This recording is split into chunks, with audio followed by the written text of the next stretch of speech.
चिकित्सा व्यवस्था को दुरुस्त करने के लिए कलेक्टर मृणाल मीणा ने शनिवार को सिविल अस्पताल वारासिवनी का औचक निरीक्षण किया।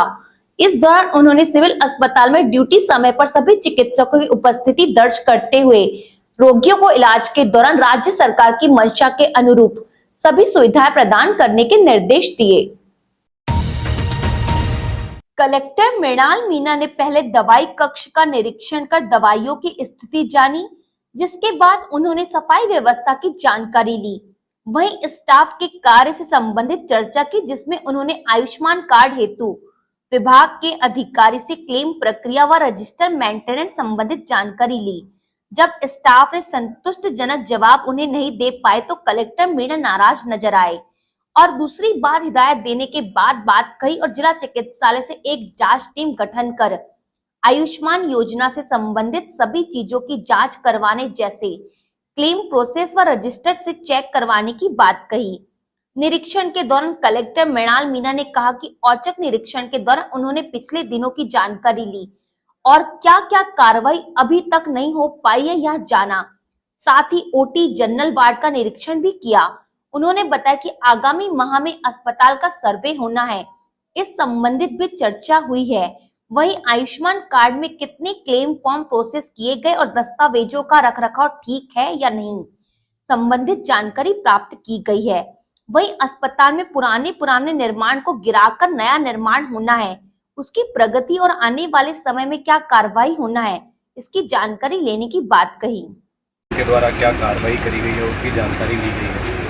इनके ओटीज और लेबर रूम और उसके साथ में जनरल वार्ड का भी इंस्पेक्शन किया गया है। हॉस्पिटल का भी लक्ष्य का सर्वे होना है, इसी अगले महीने में होगा, तो उसके संबंध में भी चर्चा करी गई है। और आयुष्मान कार्ड की स्थिति और आयुष्मान क्लेम्स कितने प्रोसेस किए हैं उसकी जानकारी ली गई है। साथ में यहाँ पे जो पुराना यूनिट है उसको डिसमेंटल करके नया कंस्ट्रक्शन होना है, नए यूनिट का कंस्ट्रक्शन होना है, तो उसकी प्रगति के संबंध में भी और आगे क्या कार्रवाई करनी है उसके बारे में टीम को अवगत कराएंगे। सर, आपने जो निरीक्षण किए हैं अभी उसमें कुछ कमियां पाई गई हैं, क्या निर्देश दिए हैं यहाँ के बीएमओ वगैरह का जो जिम्मेदार है? आयुष्मान के क्लेम्स फाइल करने में अभी भी व्यवस्थित रूप से नहीं हो पा रहा है, तो उसके संबंध में सुधार के निर्देश दिए हैं। साथ में अभी जो डिसमेंटलिंग की परमिशन मिलनी थी, डिसमेंटलिंग की परमिशन भी अभी तक नहीं मिल पाई, तो उसके संबंध में CMHO साहब और उनकी टीम को बोला है कि जल्दी से जो उसकी कार्रवाई है वो पूरा करें ताकि डिसमेंटलिंग की परमिशन के साथ में आगे काम शुरू हो सके। और तीसरा, स्टाफ के व्यवहार के बारे में शिकायत आई, तो उसके संबंध में भी हम लोग एक बार सभी टीम के साथ में डिस्कस करके हॉस्पिटल की, और यदि व्यवहार के संबंध में लगातार शिकायतें आती हैं तो संबंधित के विरुद्ध कार्रवाई के लिए भी मैंने बोला। साथ में कुछ दवाइयों का ग्रामीण क्षेत्र में कमी के बारे में बात आई है, तो स्टोर इंचार्ज को उसको देख के सुधार निकले। सर, ब्लड बैंक के बारे में भी कुछ निर्णय लेंगे आप?